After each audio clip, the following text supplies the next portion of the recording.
Hi, and welcome to the Max Life Show. I'm Dr. Ben Lerner. I'm here with close friend and co-author of The Cancer Killers, Dr. Charles Majors, who's now become really an expert, a world-renowned expert in cancer. You've been being asked to speak at all kinds of big cancer symposiums and all kinds of natural cancer seminars, and people are calling you up from all over the world to get help if they've got cancer, looking for some way to get away from conventional treatments for cancer. So thanks for being here.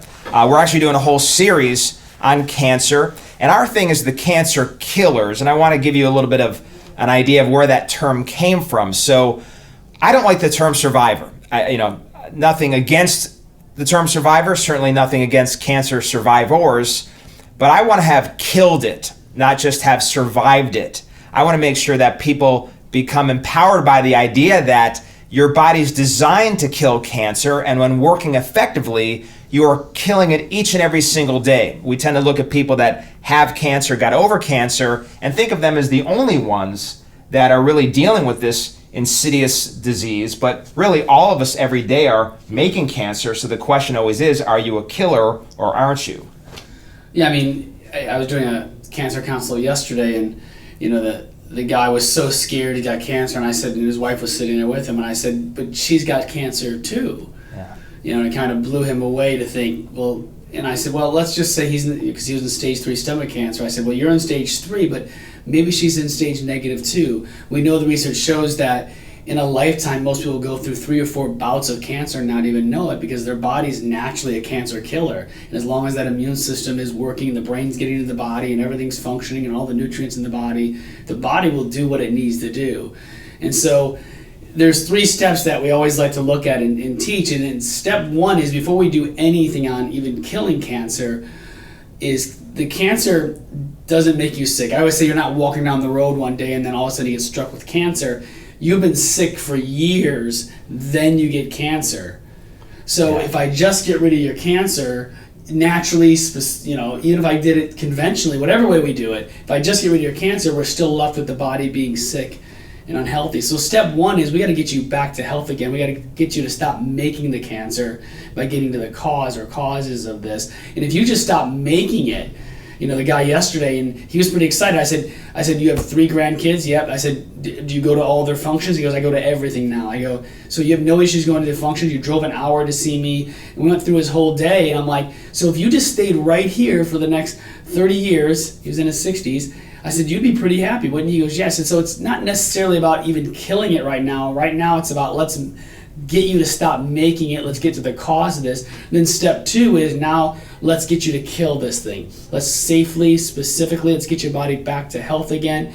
Then let's do some high-end treatments. Whatever you decide to do, you got to stop making it first. Then step 3 was, let's rebuild and strengthen the immune system back up. Get that stronger so you are naturally that cancer killer all day long. Yeah, because you're always making some of it. The problem is many people are making too much of it. And there's this survivor issue again, where somebody's in remission, they call it, because maybe they killed a lot of these cells with chemo or radiation, but it doesn't mean you're not still making it rapidly, and it doesn't mean we've built your immune system up to where you're killing what is there. And so even though you may have called yourself a survivor, it's really common to have found out that survivor ends up dying because they really never got to those causes that you're talking about. Yeah, it sounds like they're in remission is really insane, because we know we can't find cancer sometimes for years. So if we can't find it for years, then they tell you you're in remission. Majority of the time you have circulating stem cells, cancer stem cells floating in your body, that those things are not even touched by chemo, radiation, even a lot of natural things. So your body has to be in a state of always killing it. If we just get rid of it and that's it, and then we're still making it, we're right back where we were 6 months to a year later. Some people 2 months later, it comes right back. Yeah, not to take away from the fact that getting to a point of remission, being a survivor, isn't good news. Amazing. We're just talking about something much better. We're talking about being at cause in your life. We're talking about being empowered to be a killer and having a great future, because you're not worried, oh my God, is it going to come back? You have some control over it. So that, there's a lot of questions obviously people have, and you get questions literally each and every day through our Facebook page, Be a Cancer Killer.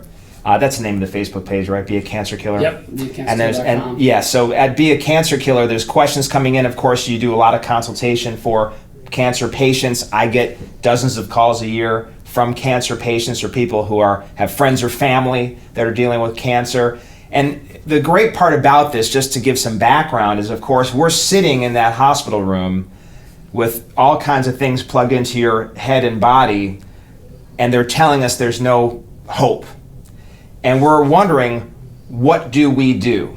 And I remember saying to you and to other people that were there with us, Dr. Supernaut, your wife Andrea, that when we figure out what to do, and Charles as well, we're going to go tell the world about this, because I know that I don't know what to do right now in that situation. So I really love the questions that come in, because I remember having those questions, and the reason we're here today is we wanted to be able to answer those questions. So one of the questions you had said you get a lot, again, you hear, and many times, unfortunately, it's from the family, because likely the individual with cancer could be overwhelmed, they feel there's no hope, they could be really depressed. And in this case, a woman wrote into you and said, my husband has cancer and keeps spiking fevers. Do I bring it down? What do these fevers mean?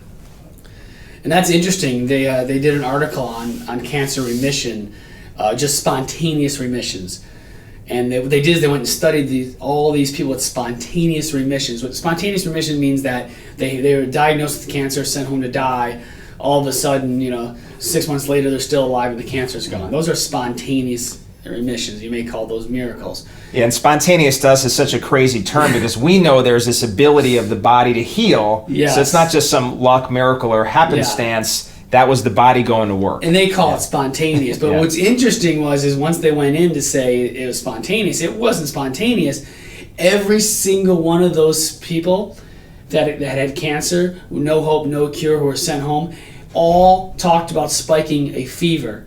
Because we know the research shows that cancer is heat sensitive, which means that it has heat shock proteins, which means that it's very sensitive to heat. That normal healthy cells can survive up into the 104s, 105s, or even higher, where cancer cells become sensitive and get very, very, very weak and can die in those. That's why when I was in Spain, Dr. Healy was using hyperthermia. It's one of the major treatments in cancer, because it helps heat the body. We warm the body up. I was in an infrared sauna. Still to this day, I do it twice a week. I was in it 5-6 days a week. I was up getting my temperature up over 104, 105 degrees. So I was trying to get that fever your husband's trying to get. Yeah. So one thing they also saw is a lot of these people ended up catching a pneumonia and got their fever. They got sick and got their fevers. We're not saying to get sick, but we know that fever stimulates so many things that help the body become healthier, stimulates the immune system. We know viruses, bacteria. There's so many things that don't grow in the body during a fever. That this is this is an innate response. That now we're not saying not to let your husband get lethargic. I think a fever that's getting lethargic is completely different. I'm still not going to bring it down, but I'm then going to put them in a bathtub. I'll tell them put them in a warm bathtub or a hot bathtub. Make sure they're soaking in water. Make sure they're getting in water. And the majority of the time, this isn't from us. This is from most medical doctors and science and medical science that's proving that fevers are your friend and fevers are amazing for the body. Yeah, and getting into the whole preventative aspect. So obviously you are helping people do things for their bodies who have cancer already, so they can make that strong comeback and live a great rest of their life. The bulk of what we try and do with the Cancer Killers and through Maximized Living is to make sure you never succumb to cancer in the first place. Yeah. And one good way to end up having issues like cancer is to, every time you've ever had a fever from the time you're born through whatever age you are right now, is to constantly keep knocking it back down. So your body's immune system builds its strength through a fever, where it's a catalyst. So we're living in a laboratory, and we know from high school chemistry or college chemistry, heat is a catalyst and speeds up chemical reactions and helps your body fight off or do things better and faster, whatever it needs to do to get itself well. So we don't want to stop that process and let virus and bacteria do their damage because we keep bringing fevers down. So a way of preventing cancer in the first place is to support fevers. Certainly, as you're saying, keep an eye on them, possibly do a cool bath or something if something's getting out of control, we've gotten to a point of lethargy. But at the same time, it's not your enemy, as you said, it is your friend. Yeah, and that brings up a great point. I had a patient who came in, and her son was spiking a fever, like continue, like he'd spike a fever about every single week, up at 104, 105, and the doctors would bring it down in years. We're talking like it was like clockwork. And lo and behold, I said, listen, we need to get deeper into blood work. Something else is going on. The body wouldn't keep spiking this fever if something wasn't going on. We end up getting his blood work, severely anemic as well. He had all the white blood cells were increasing, everything. Ends up being diagnosed with leukemia. So the body was telling them for years it was trying to fight something off, and for years she kept lowering that temperature. Which stops it from fighting it off. Stopped it from fighting it. So his body was trying to kill the cancer for years, yet they kept lowering it. That we have to let the body do what it wants. That God needs no help healing, no interference. So we can't interfere with it. We don't want to just let it go, but we want to watch it. We want to figure out why it's happening. Right, and we can do a whole show on just fevers. I know you just did an article on your page, and all kinds of people responded to your fever article, but we'll get into the next question. My oncologist said it doesn't matter what I eat, and sugar doesn't feed cancer. Wow. That doesn't sound like the oncologist wants her to live very long. Her insurance must have ran out or something. Without a doubt, that is the worst advice. I mean, I will tell a patient ever that if you hear that from your oncologist, then you'd better run the other way.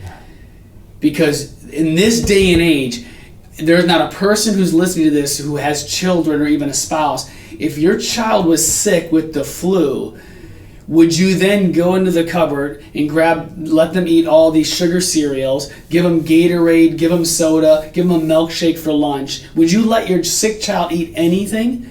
Does that even make sense? There's not a human being that would allow that. We all know that it doesn't make sense to give someone who's sick more sugars and more toxins and more processed foods.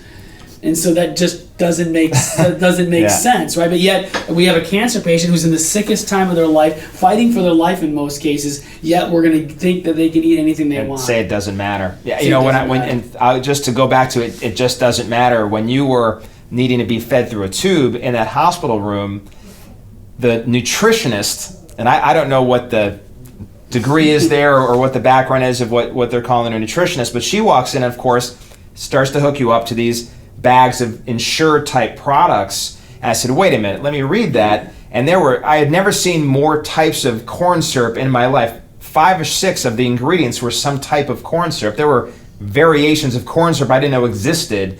Then lots of preservatives and chemicals and everything else just to give you lots of calories. That was the idea, is we needed a lot of calories.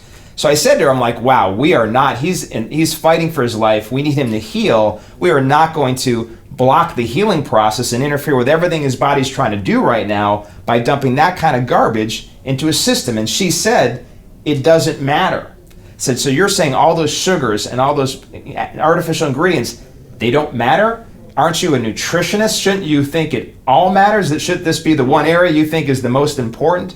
And of course it didn't matter to her, and we fought and fought and fought. This is something, you hate to fight the system when you're in a hospital like that, but we fought, and they eventually admitted, yeah, it's probably not the best thing for you. They let us go and find an alternative from Whole Foods, and again, here we are today, and you're nice and healthy. Yes, and we know that if we look at the difference of a cancer cell versus a normal cell has healthy, normal mitochondria, and a normal cell uses respiration for its energy source, and it uses glucose too, and it can use all those things. But we know when we look at a cancer cell, the makeup of a cancer cell has a totally different metabolism, and the metabolism of a cancer cell is the mitochondria are completely damaged. There's not a cancer cell in anyone's body listening to this that the mitochondria aren't damaged. That's why they're considered a cancer cell. Their metabolism is completely different. They have no idea how to bring in anything but sugar as their fuel source.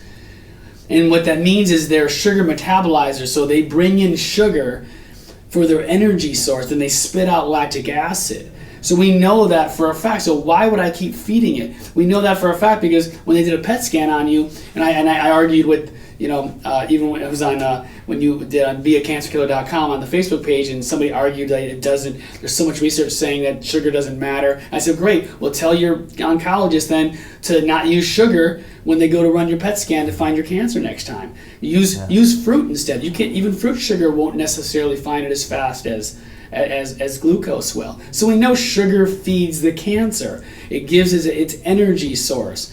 So if I'm giving it its energy source and keeping it alive and fueling it, then how is it not going to be bad for you? It doesn't make sense. I get they want you to gain calories. Yes, we're going to gain calories with our healthy fats.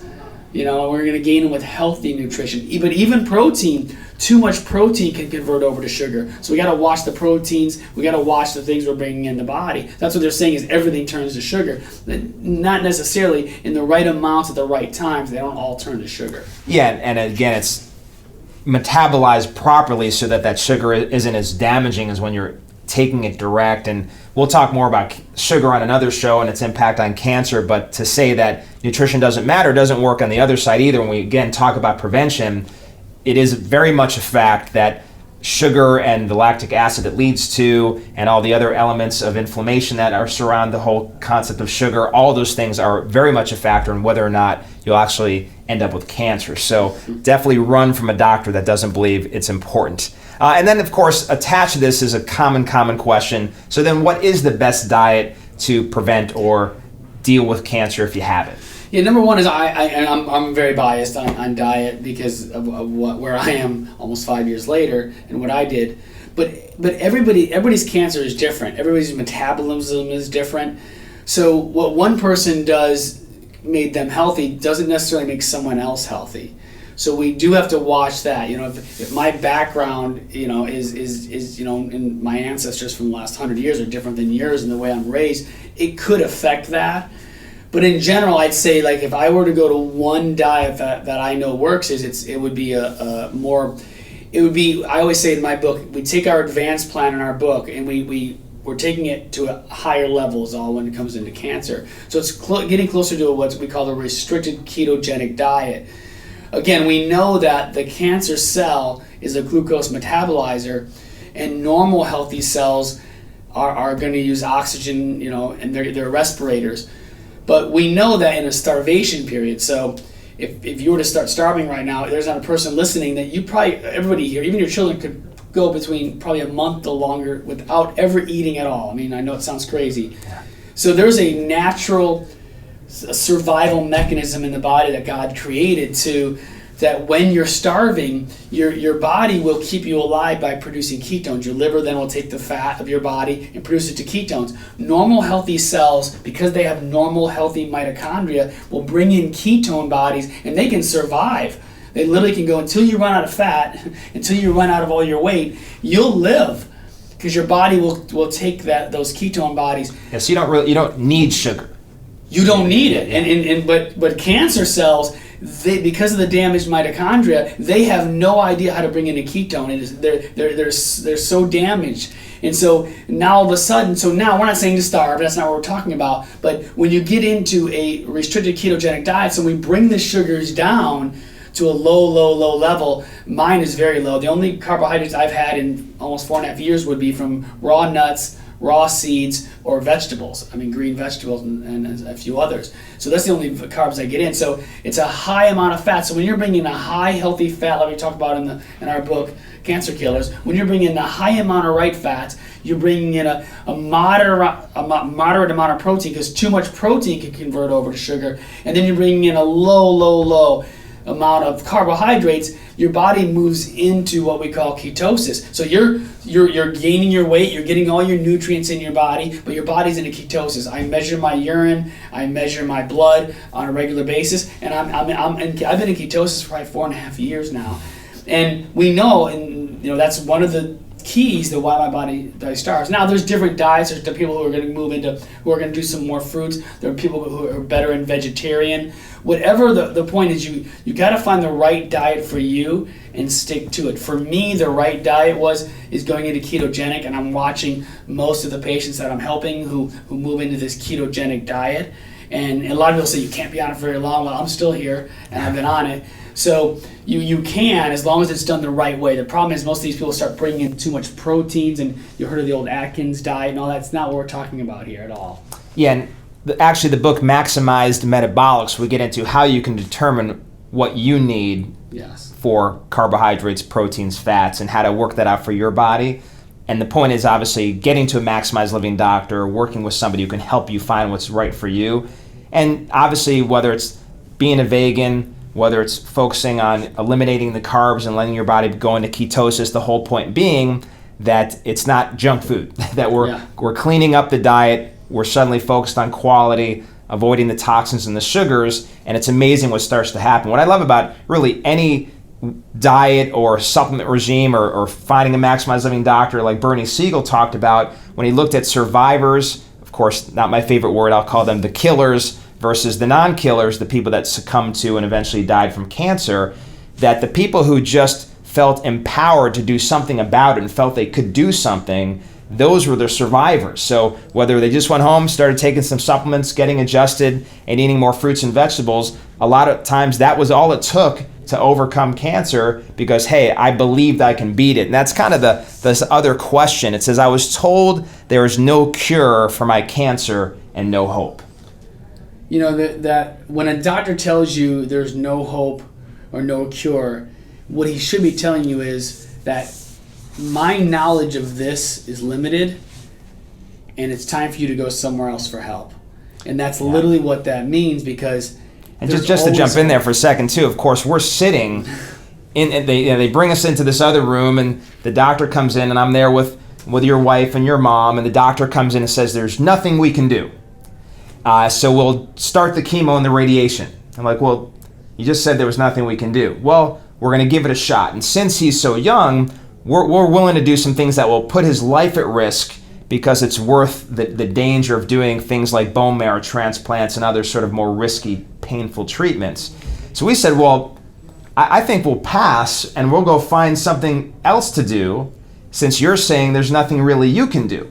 And they're trying to really make it a big, hey, but there's flat screen TVs in that room, much nicer beds. I'm like, well, as nice as that sounds, I think we'll move on to something else. And of course, he said there'd be no hope in any of that. There's nothing anybody can do. That's ridiculous. And I thought that was kind of really frustrating, annoying, in that while they're saying there's no hope, we're going to go find hope. We still had it. And yet, even at that point, he's still saying, no, there's nothing you can do. You're wasting your time going out there. Yeah. Well, so what the reality was, and I remember laying in that hospital bed, you know, the cancer's everywhere, it's in my brain, and I remember to this day, I remember saying if I cut myself though right now, it would heal. So if my brain can heal this cut, even during all of this, then my body can heal this cancer. Yeah. But I remember getting on the internet and looking up multiple myeloma. I remember looking up, you know, the stage I was in and where it was at all over, and it just kept saying no hope, no cure. And I finally realized I had to get my head out of there. And I said to myself, has anyone ever lived from this? Has anyone ever had it this bad or not? And if they did, then I can too. And if they hadn't, then I'll be the first. There's always a first for everything. Yeah. So I'll be the first one. I'm gonna be the hero of this then, and I'm gonna be the one who does this. So either way, the mindset had to be that no matter what, I'm going to get it done. I'm going to figure out a way, and I'll do anything it takes. And that's the one thing you see. I can tell you the amount of people who sat in front of me who are not alive anymore, and every single one of them had a problem with doing protocols, with changing their diet, giving up sugar, possibly doing coffee enemas, or doing any of these high treatments, or didn't want to spend the money. Whatever it was, is there was always like something that held them back, and now they're not here anymore. So for me, it was, what do you want me to do? I'll do anything, eat anything, put anything in my body that's healthy enough. I will do whatever it takes. And that's the mindset we have to have. Is the mindset has to be is I know it's possible. I know I can do this if I remove the interference and put everything back in my body. And that mindset keeps us moving forward. Yeah, I've heard people say, well, if I have to clean up my diet or live that way or exercise, I'd rather just get the cancer. And the reality is, no, you don't want to just get the cancer. That is a really unhappy situation. And then just on the hope aspect, Harvard had done an analysis of a number of studies, and it was reported by the American Institute for Cancer Research on this concept of the public and even the doctor's perception of what is the likelihood of getting cancer and can you do something to prevent it or overcome it if you have it, again, more naturally. So a couple of interesting points they made. One is that when they were polled, over 40% of women believe they will get breast cancers at some point in their life. And it's crazy, and it shows why we lose our minds over all these mammograms and over Pinktober and preventative mastectomies and all these kinds of things that people do, because this number of 40% is well over 3 times the actual statistic. The other thing they found is that there's, of all Americans, nearly half believe there's nothing they can do to proactively avoid cancer or, again, do something about it lifestyle-wise if they end up with cancer. And the numbers were like this. 49% of people only were aware that diets low in fruits and vegetables increase cancer risk. So, again, less than half of people knew there's something they can actually do with their nutrition to avoid cancer. Only 46% of people knew that being overweight could cause cancer. Only 37% knew alcohol was linked to cancer, and only 36% were aware of the link between diets high in bad fats and cancer, like commercial meat products, things like that. So we're incredibly ignorant as to the realities of certain cancers and being over fearful, but also we're missing or sort of in denial of the fact that the way we're living, eating, exercising, stress, all the things that we know to be linked to cancer, people are not aware, and it could literally be killing them.